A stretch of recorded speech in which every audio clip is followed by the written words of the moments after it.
For 3 years, I'd been trying to reach Danny Gates, my 12-year-old autistic student who had never spoken a word in my classroom. Everyone said he couldn't learn, couldn't understand, couldn't connect. When I collapsed from a heart attack with only Danny in the room, I thought I was going to die. I had no idea that the boy everyone had given up on was about to save my life, using skills none of us knew he had. Before we dive into this incredible story, I'd love to know, have you ever been surprised by someone's hidden abilities? Drop it in the comments below, and be sure to subscribe for more amazing stories every day. Now, let's go back to the classroom where everything changed. The morning started like any other Tuesday at Roosevelt Elementary. I was setting up my special education classroom for another day of what many of my colleagues considered an impossible task, trying to teach children that the system had labeled unteachable. After 15 years in special education, I'd learned that every child has potential. It's just a matter of finding the right key to unlock it. But Danny Gates was testing even my most optimistic beliefs. Danny had been in my class for 3 years, ever since his family moved to our district. He was 12 years old, diagnosed with severe autism, and completely nonverbal. He'd never spoken a word that anyone could remember, rarely made eye contact, and spent most of his time engaging in repetitive behaviors like lining up pencils or rocking back and forth. His previous teachers had essentially given up on him. His IEP meetings were exercises in lowered expectations, with goals like, Danny will remain seated for 5 minutes, or Danny will not disrupt other students. Even his parents, loving as they were, had resigned themselves to the idea that their son would never communicate or learn in any meaningful way. But something about Danny intrigued me. Maybe it was the way his eyes would flicker toward me when I was explaining something to the class, or how he would sometimes pause in his repetitive behaviors when I mentioned certain topics. There were moments, brief, almost imperceptible moments, when I felt like there was someone home behind those dark eyes, someone who was listening and understanding more than anyone realized. "Good morning, Danny," I said as he entered the classroom, following his usual routine of walking directly to his desk in the back corner without acknowledging anyone. Danny sat down and immediately began arranging his pencils in a precise line, organizing them by length and color. It was the same ritual every morning, and most people saw it as meaningless autistic behavior. But I'd started to notice patterns in how he arranged things, almost like he was creating his own system of organization that made sense to him. Today we're going to learn about emergency procedures, I announced to my class of 8 special needs students. It's important that everyone knows how to get help if someone is hurt or in trouble. I watched Danny out of my corner of eye as I explained how to use the classroom phone, how to call 911, and how to find help in the school. While the other students were clearly struggling to follow along, Danny's pencil arranging had stopped. He was listening. "Danny?" I said gently.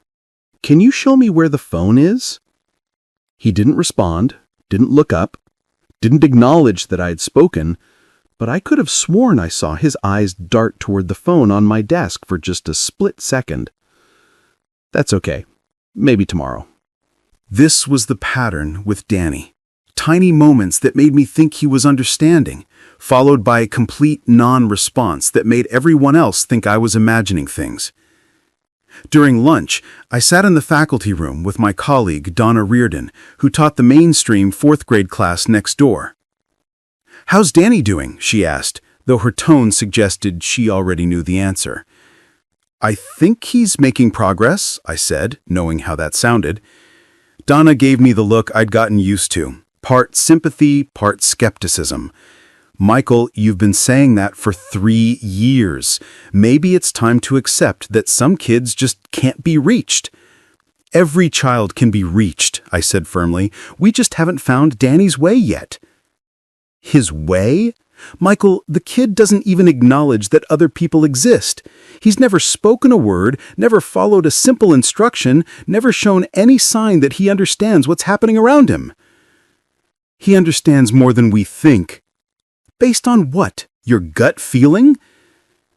I couldn't explain it to Donna because I couldn't explain it to myself. It was just a feeling, an intuition built on 15 years of working with special needs children. Danny was different from other nonverbal autistic students I'd worked with. There was something there, something waiting to be discovered. His parents are considering moving him to the state facility, she said gently. They think he'd be better served in a more specialized environment. The state facility. I'd visited it once, and while the staff was caring and professional, it was essentially a warehouse for children that society had given up on. Kids went there and rarely came back to mainstream education. He belongs here, I said. He belongs in a classroom with other kids, with people who believe in him. Michael, you're the only one who still believes in him. Even his parents are losing hope. That afternoon, I stayed late to work on lesson plans and grade papers. The school was quiet. Most of the staff and students long gone. I liked these peaceful hours when I could think and plan without interruption. I was reviewing Danny's file for the 100th time, looking for clues I might have missed, when I felt a sharp pain in my chest. At first, I thought it was just stress or indigestion from the cafeteria lunch.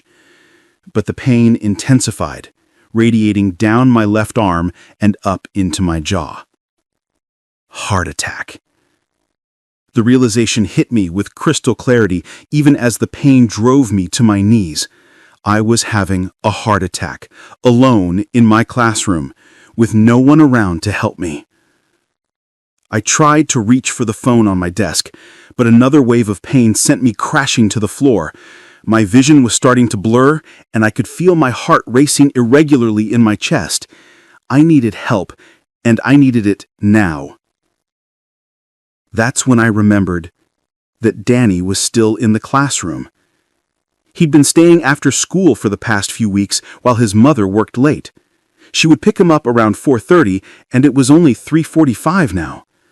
He was sitting at his desk in the corner, probably arranging his pencils or engaging in some repetitive behavior, completely oblivious to the fact that his teacher was dying on the floor.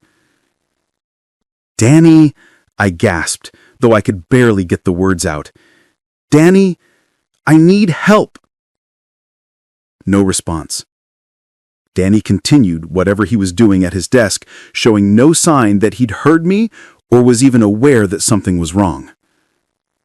I tried to reach for the phone, but the pain was overwhelming. My left arm was completely numb now, and I could feel myself losing consciousness. This was it. I was going to die in my classroom, and the only witness was a boy who couldn't or wouldn't communicate with the outside world. "Danny," I whispered one more time, using what might have been my last breath. "Please, help." And then, something extraordinary happened. I heard the sound of a chair scraping against the floor. Through my blurred vision, I saw Danny stand up from his desk. But instead of his usual aimless wandering or repetitive movements, he was moving with purpose, walking directly toward my desk. He picked up the phone. I watched in amazement as Danny, who had never shown any interest in technology or communication devices, carefully lifted the receiver and held it to his ear. His movements were deliberate, confident, like he'd done this 1,000 times before. He pressed the buttons on the phone, not randomly, but in a specific sequence. I realized he was dialing 911. "Emergency," I heard a voice say through the receiver, tinny but clear in the quiet classroom. And then, Danny spoke. Not in the halting, uncertain way you might expect from someone using their voice for the first time, but clearly and calmly, like he'd been speaking his entire life. "Help," he said into the phone. "Roosevelt. School." I couldn't believe what I was hearing. Danny's voice was clear, articulate, and completely normal. "Pale," Danny continued. The dispatcher was asking more questions, and Danny was answering them all with few words, but answering. "Class 1-5, Danny said. He hung up the phone and then did something that shocked me even more than his sudden ability to speak. He knelt down beside me, looked directly into my eyes, the first time he'd ever made eye contact with me, and said, "Help." "Okay." Then he stood up and walked out of the classroom, presumably to meet the paramedics and guide them to our room. I lay there on the floor, fighting to stay conscious, my mind reeling from what I'd just witnessed. Danny hadn't just spoken. He'd demonstrated cognitive and communication abilities that no one knew he possessed. He'd assessed the situation, taken appropriate action, and communicated effectively with emergency services. All this time, while we'd been treating him like he couldn't understand or learn, he'd been watching, listening, and absorbing everything around him. He knew how to use the phone, knew the school's address, knew about the side entrance that would be accessible to the paramedics. 5 minutes later, I heard footsteps in the hallway, and Danny appeared in the doorway, followed by 2 paramedics. "Here," Danny said, pointing to where I lay. The paramedics immediately went to work, checking my vital signs and preparing me for transport. As they loaded me onto a stretcher, I caught Danny's eye one more time. "Thank you," I whispered. He nodded solemnly. The next few hours were a blur of emergency room procedures, tests, and surgery. I'd had a significant heart attack, but thanks to Danny's quick thinking and clear communication with the emergency services, I'd received treatment in time to prevent permanent damage. When I woke up in the hospital the next morning, my principal, Dr. Florence Williams, was sitting beside my bed. "How are you feeling, Michael?" she asked. "Like I got hit by a truck," I said honestly, but grateful to be alive. "Is Danny okay? Did his mother pick him up?" Dr. Williams smiled. "Danny is fine. And Michael, we need to talk about what happened yesterday." "What do you mean?" "I mean that Danny Gates, the boy we've all been treating as severely cognitively impaired, not only saved your life, but demonstrated cognitive and communication abilities that none of us knew he had." She pulled out her phone and showed me a video. The paramedics were so impressed with Danny's handling of the emergency that they asked him to demonstrate how he'd called 911. We recorded it. I watched in amazement as Danny calmly and clearly explained his thought process. He described how he'd been aware of my distress, how he'd remembered the emergency procedures I'd taught in class, and how he'd decided that calling for help was the appropriate response. "But that's not all," Dr. Williams continued. "After you were taken to the hospital, Danny stayed with me in the office while we waited for his mother. He answered every question I asked him, demonstrated reading and math skills far above grade level, and showed understanding of complex concepts that we never knew he'd absorbed. He's been learning all along," I said, though I was still struggling to process the magnitude of what had happened. "More than learning. Michael, we had Danny evaluated by the district's autism specialist yesterday evening.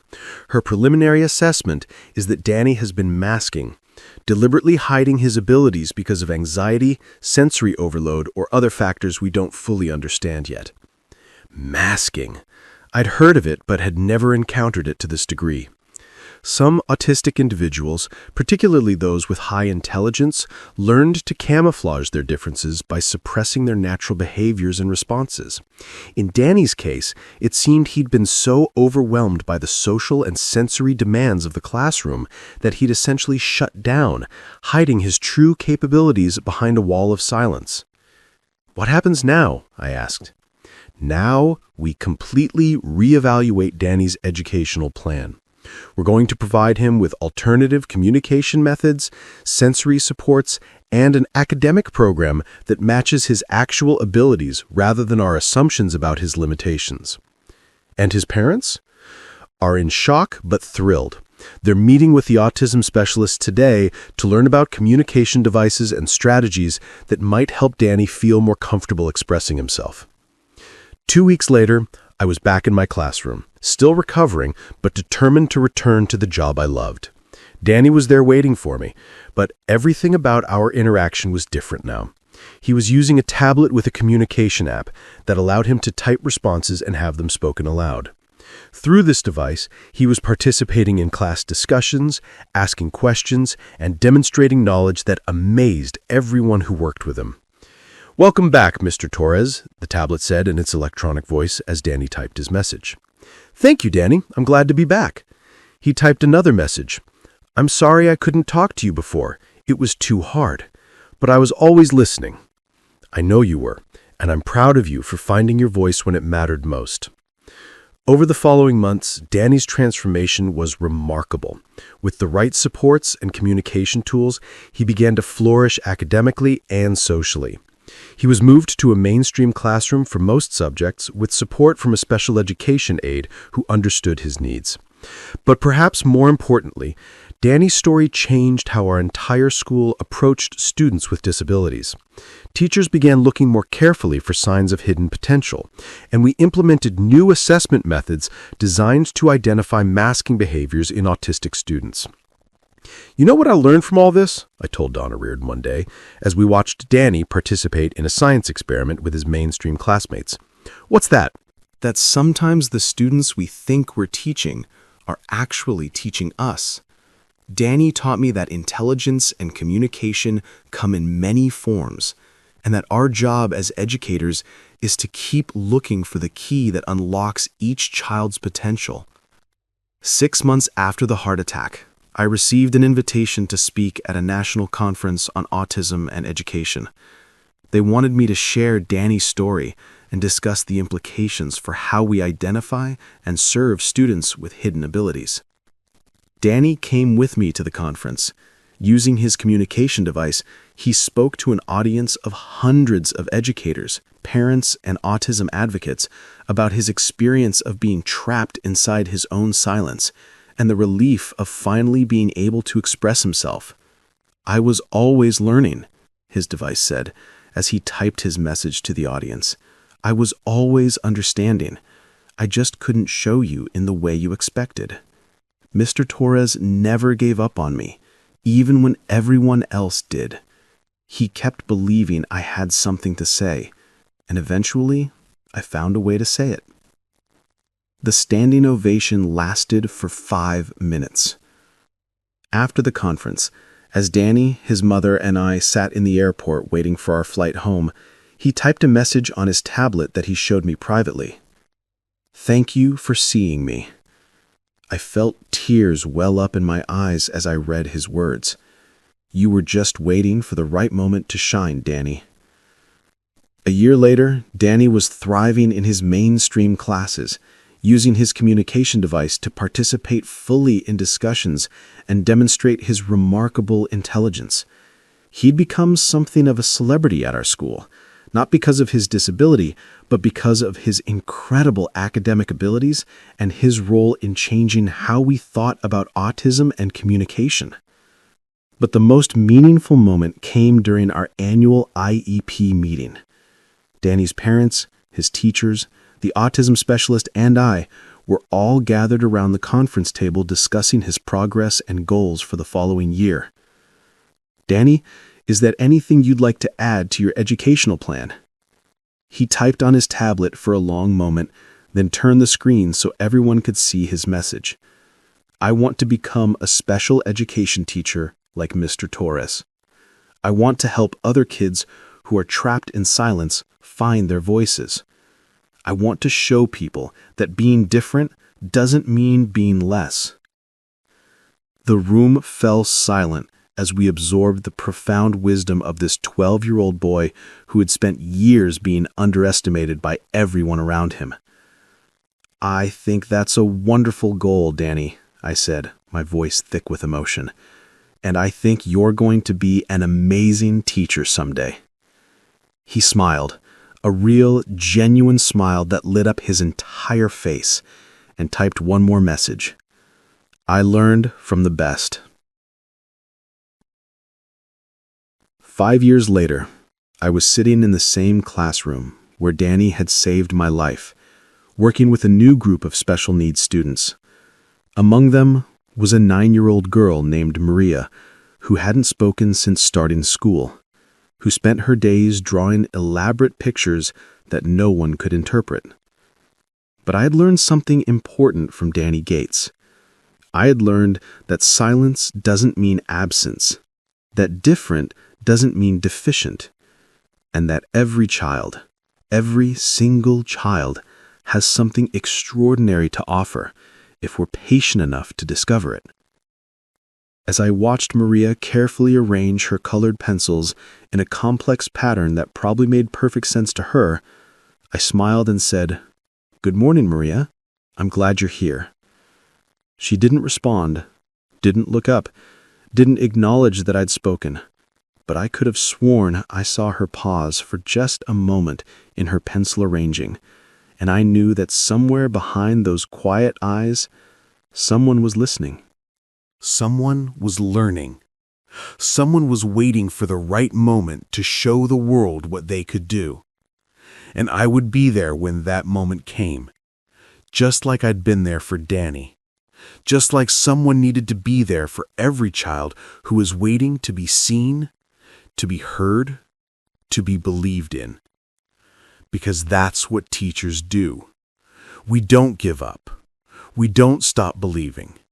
We keep looking for the key that unlocks each child's potential, no matter how long it takes to find it. And sometimes, if we're very lucky, our students end up saving our lives in ways we never expected. Not just physically, but emotionally, professionally, and spiritually. They remind us why we became teachers in the first place, to make a difference, to see potential where others see problems, and to never, ever give up on a child. Danny Gates taught me that the quietest students sometimes have the most important things to say. They just need someone who's willing to listen with more than their ears, someone who's willing to see with more than their eyes, someone who's willing to believe in possibilities that others can't imagine. Today, Danny is in high school, excelling in advanced placement classes and volunteering as a peer tutor for other students with autism. He still uses his communication device, but he's also developed some verbal speech and has become an advocate for autism awareness and acceptance. He stops by my classroom sometimes just to check in and see how my current students are doing. And every time he visits, he reminds me of the most important lesson any teacher can learn. Never underestimate the power of believing in a child, even when, especially when, everyone else has given up hope. Because you never know when that child might end up saving your life. An absolutely powerful story about hidden potential, the importance of never giving up on any child, and how sometimes our greatest teachers come in the most unexpected forms. Have you ever been surprised by someone's hidden abilities? Share your stories in the comments below. If this story of Michael and Danny touched your heart and reminded you of the incredible potential in every child, please hit that like button and subscribe for more inspiring stories about teachers, students, and the moments that change everything. Don't forget to click the notification bell so you never miss an upload. Thanks for watching, and we'll see you in the next one.